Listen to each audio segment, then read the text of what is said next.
live in interesting times. Today's stories. The police are on guard after a mass stabbing in Japan. Austria's Chancellor Kurz tells his supporters, quote, "We will fight." Bread prices are a hot topic in Sudan, despite Bashir's fall. Peru and Colombia sign an accord to battle corruption and illegal drugs. President Trump wraps up his Japan trip with a visit to U.S. naval base. Houston turns to health and technology to combat its oil curse. 10 tons of rubbish are collected from Mount Everest. Plus, in Ottawa, Global Church Iglesia Ni Cristo's Aid to Humanity continues.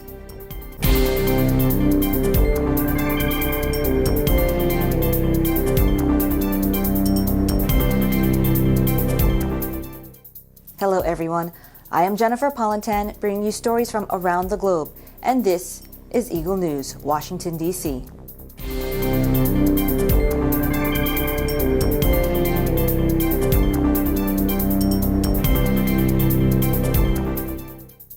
Japanese firemen and police forensic experts gather at the site where 2 people, including a child, were feared dead in a mass stabbing that also injured 17 people in Kanagawa Prefecture.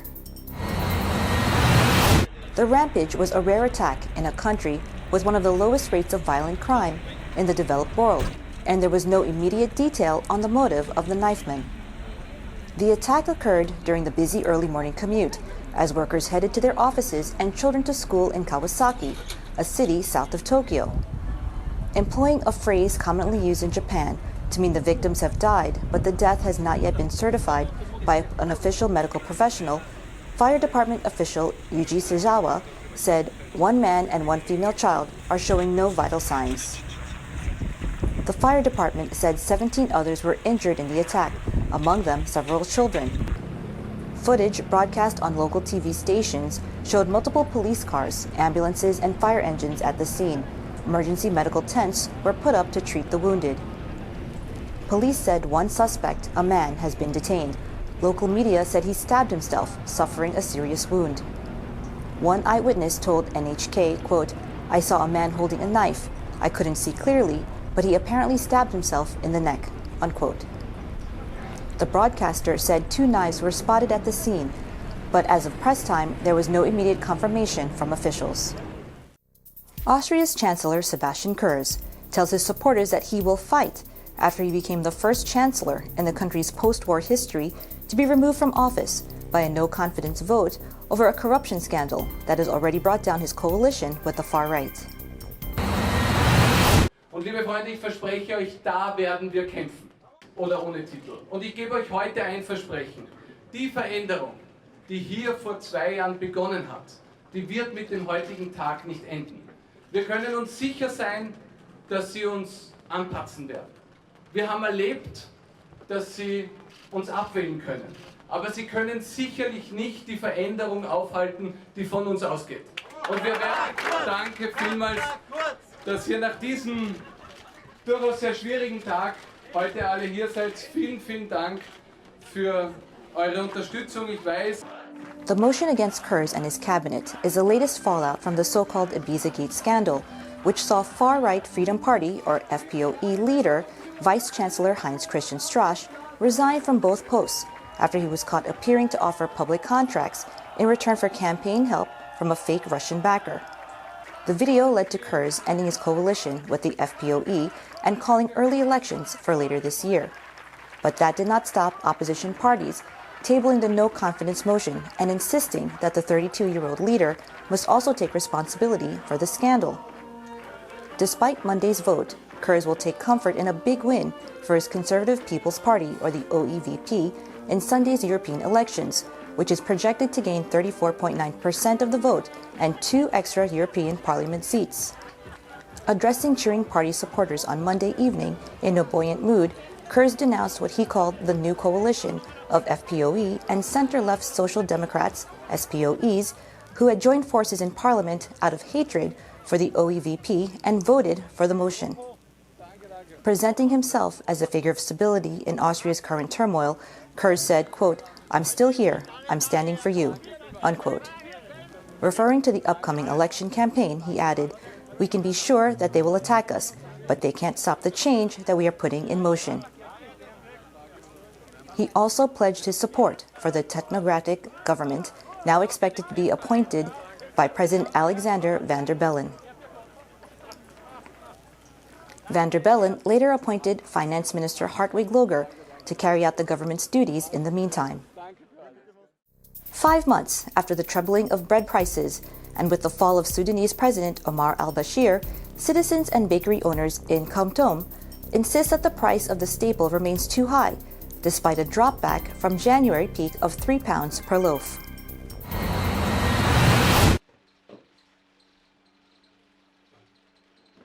لا ما افتكر ان المواطن طلع بس من اجل العيش. يعني فيها اشكال بالنسبه للصحه انعدمت وما موجوده، بالنسبه للتعليم بقى ضئيل جدا، بالنسبه للسوق عامه حتى القوه الشرائيه بقت عاليه جدا، فالمواطن ما بيتحمل. هنا الزباين العيش زمان كانت 2 بجنيه، هسه بقت 1 بجنيه، الدقيق زاد، الغاز زاد، يؤثر على النهاية العيش صغيرة، نقدر نتحصل على السعر اللي يرضيه، يعني يكون ما هو خسارة معه. طبعا هو زاد زيادة شديدة جدا. إذا قلنا العيش اللي هنا بجنيه مفترض يعني العيشة دي ما تكون، يعني المفروض تكون 5 بجنيه، خاصة الحالة الاقتصادية اللي بيعيشها المواطن العادي. ويعني بعض الناس الواحد حتى ال10,000 اللي بيشتري بها كيس العيش ما موجودة عنده، فليه تكون العيشة بجنيه؟ يعني ليه تكون العيشة بجنيه؟ العيشة ده أنا أفتكر إنه السعر الحقيقي بتاعه هو 10 بجنيه. Peruvian President Martin Vizcarra met his Colombian counterpart Ivan Duque following a regional summit in Peru, in which the two countries signed accords to battle corruption, drug trafficking, and illegal mining, and discussed the Venezuelan crisis.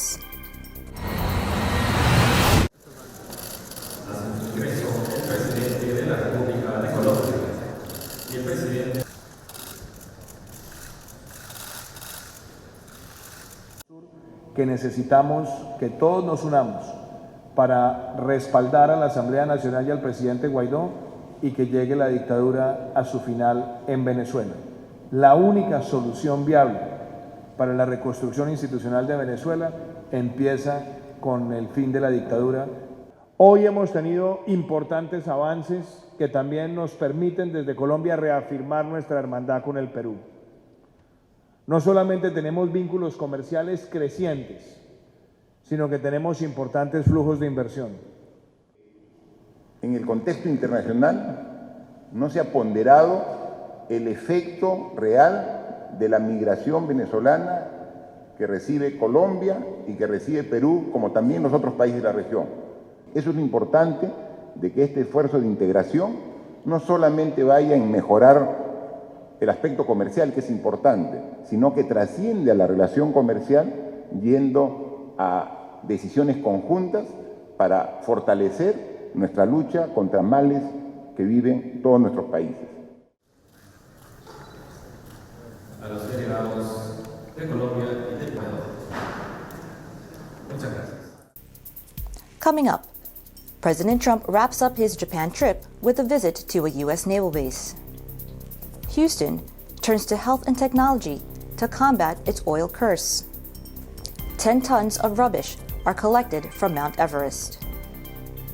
Plus, in Ottawa, Global Church Iglesia Ni Cristo's Aid to Humanity continues. Eagle News, Washington, D.C. will be right back. Stay with us.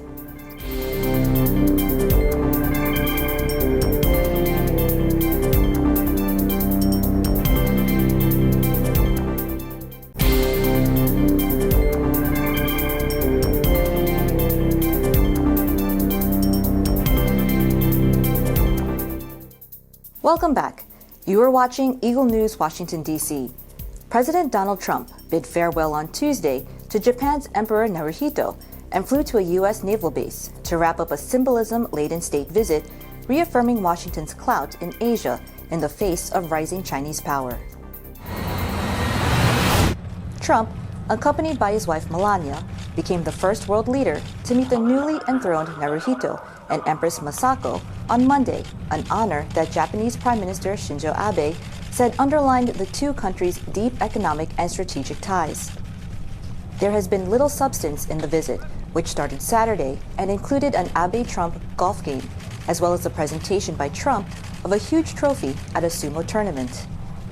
Tricky negotiations over Washington's insistence that Japan open markets to more U.S. products or face steep auto tariffs have been all but set aside until the elections here in July.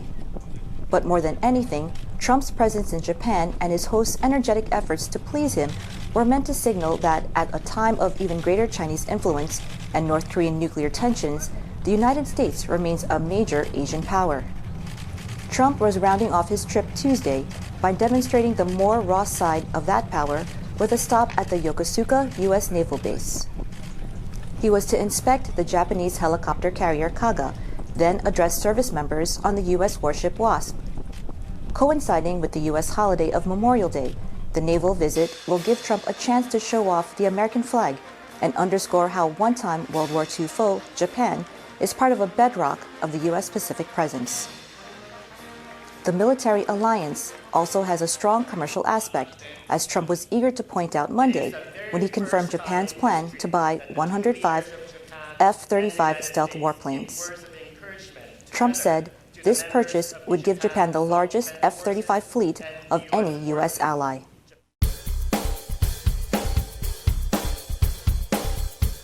Known as the energy capital of the world, Houston has been working hard to diversify its economy with investments in healthcare, technology, and innovation, but oil is never far away.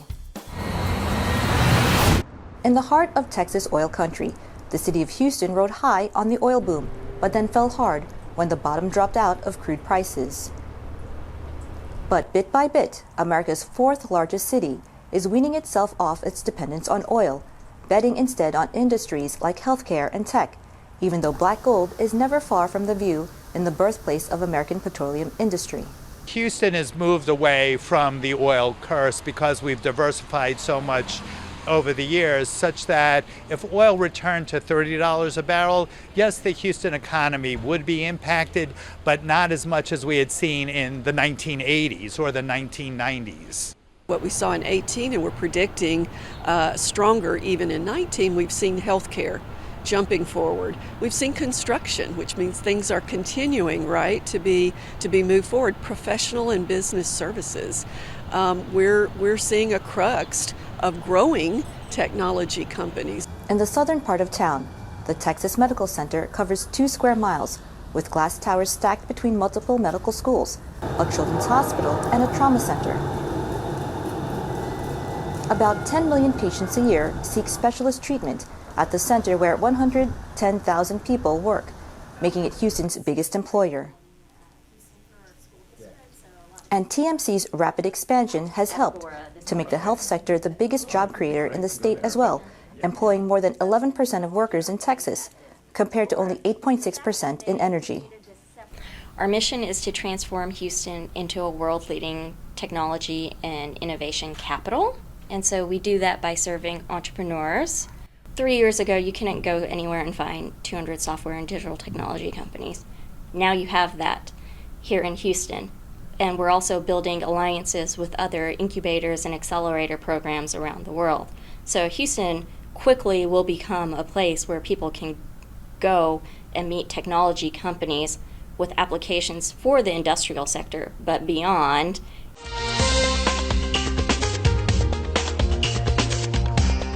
Nepal authorities said Monday 4 bodies have been retrieved from Everest and some 10 tons of garbage plucked from the mountain at the end of this year's climbing season.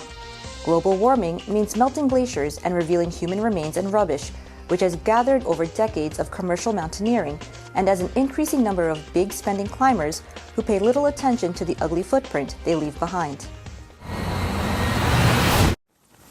According to media reports, the 4 bodies were brought down by helicopter last week. Dandu Raj Jamir of Nepal's tourism department said they are being identified. The 14-strong team, sent by government, spent about 6 weeks scouring the litter at base camp, and at Camp 4, nearly 8,000 meters up, scraping together empty cans, bottles, plastic, and discarded climbing gear. Jameer said, quote, "We have reached our target this season. We hope that we are able to continue what we have started," unquote. Army helicopters and porters transported the refuse down to Namash Bazaar, the last major town on the route to Mount Everest. Authorities said some of it would be sent to Kathmandu for recycling. Fluorescent tents, discarded climbing equipment, empty gas canisters, and even human excrement litter the well-trodden route to the summit of the 29,029 feet peak. Pasang Naru Sherpa, the cleanup team's leader, said, "We need to run this program for a few more years, especially at the higher camps, to make the mountain clean." Governments on both sides of the mountain have been battling the human waste and trash left by an increasing number of climbers. 6 years ago, Nepal implemented a $4,000 rubbish deposit per team that would be refunded if each climber brought down at 18 pounds of waste, but only half of the climbers returned with their trash. In February, China banned non-climbers from accessing its Everest base camp in Tibet in an attempt to clean up that side of its mountain. Hundreds of climbers reached the summit this season, and the total could go past last year's record of 807 ascents. In Canada, the worldwide Aid to Humanity outreach by the Church of Christ continues across Canada. Eagle News correspondent Sabir Mufti reports.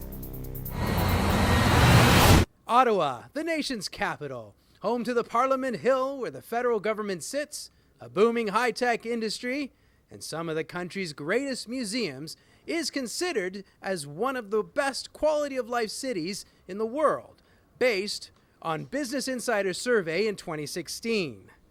Given all the wonderful attributes the city holds, it is still not immune to poverty.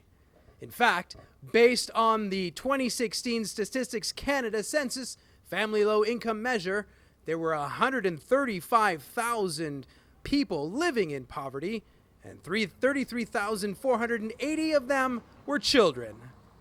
Here at the Horticultural Building in Lansdowne Park in Ottawa, members of the Church of Christ have prepared hundreds of care packages that will be handed out to many in the community. Some who have been dealing with difficult times due to the past flooding that hit both Ottawa and Gatineau, others struggling with unemployment, and many trying to keep up with today's societal pressures. Today, this is the first time ever in Canada wherein through the Felix Y. Manalo Foundation, the humanitarian arm of the Church of Christ or the Iglesia ni Cristo, we are currently holding series of Aid for Humanity projects in the main or major cities here in Canada. Well, through this Aid for Humanity projects, through the leadership of the Executive Minister of the Iglesia ni Cristo, Brother Eduardo V. Manalo, we continuously give monetary assistance to shelters, centers, and foundations who also assist people who are challenged by the many things that they encounter like poverty and difficulties. And also, we are giving parcels of food, care packages, for somehow we could be able to assist those who are in need. And now here in Ottawa, we are currently conducting this cause and this aid for the benefit of those people. After these events, we will go to Toronto, in Edmonton, and in Vancouver. First time, it is a whole week project of the Church of Christ through the Felix Y. Manalo Foundation to aid people countrywide in this part of the world. Well, I want to thank the Church of Christ very much for their generosity of putting together, I think, 500 packages of food, hygiene products, and the like to help those less fortunate. It's a sign of a great Christian, a great member of society that you give back to others. The Felix Y. Manalo Foundation, a non-stock, non-political organization, has prepared several checks that will be given out to invited organizations such as the Ottawa Food Bank, Matthew House from Ottawa, Le Gitami, and Moisson Outaouais from Gatineau, whose tireless efforts have made a major impact in their community. Led by church representatives, this event is but one of many that started in Winnipeg, Manitoba, and will travel all the way to Western Canada. So I'm with the Ottawa Food Bank. I'm the Community Engagement and Events Coordinator there. And what the Ottawa Food Bank does here in Ottawa is we service 37,524 individuals who are food insecure here in Ottawa. So we provide this as emergency food every single month. 36% of those people that we serve every month are actually children. So donations like the $1,000 that we are receiving today from Mr. Eduardo Ivanala and the FYM Foundation is going to go very far. Our organization is Matthew House Ottawa. We are a refugee serving organization. We have two departments. We have the refugee house, which is the shelter. We also have a furniture bank, which gives furniture to the people on and around Ottawa who are moving out of homelessness and they have a new house and they don't have furniture. So we provide a shelter for the homeless who are refugee claimants, newly arrived refugee claimants, and we also provide furniture for anyone who needs it in and around Ottawa. So how does an event like this help your community and help the community altogether? An event like this is very important to the community as it reaches out to those in need and provides for those in need. I find it's very gracious and very important part of community building and community settlement for those who are newly arrived, for example, like the people I serve. I'd like to thank him very much for all this gracious giving to the community and for the love and care for the community, for humanity. I believe it goes very far. Well, I think it's key to say thank you to the church administration and to really say to Brother Eduardo that we are thankful for the efforts of the church. We're thankful for all the work that they're doing in poverty reduction. And cities notice that. The people in the cities notice that and are appreciative. So we're highly appreciative of the efforts of the church, and we thank them for working on poverty reduction with us, and we're thankful for what they're doing in terms of their charitable contribution to the city. I think it's a great initiative, reaching out to the shelters and the different services, and both through cash donations and also, bags of goods and accessories for people. I think, dealing with problems like this is people to people, and that's how you do it, I think. The Government of Canada's commitment to reduce poverty by 20% in 2020 and 50% by 2030, laid out in their Poverty Reduction Report, is an important measure for the City of Ottawa, and organizations like the Church of Christ and the FYM Foundation will continue to help and do their part both here in Canada and on a global scale. Well, it's something that I want to get involved in permanently. I like the humanity, the way they help people, and I'm not fortunate myself, so I like the way that they're looking after us.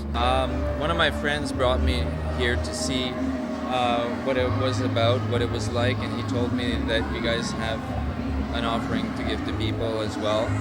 I think that the scope of what you guys do on a world platter, on the world there, was very interesting because I don't see people actually making things like a village entirely and a whole community. And reporting from the Aid for Humanity event here in Ottawa, Canada, for Eagle News, I'm Sabir Mufti, 1 with 25. Thanks, Sabir. That is today's Eagle News Washington, D.C. Join us tomorrow for stories that matter to you. Visit our websites at eaglenews.ph and eaglenewslive.com.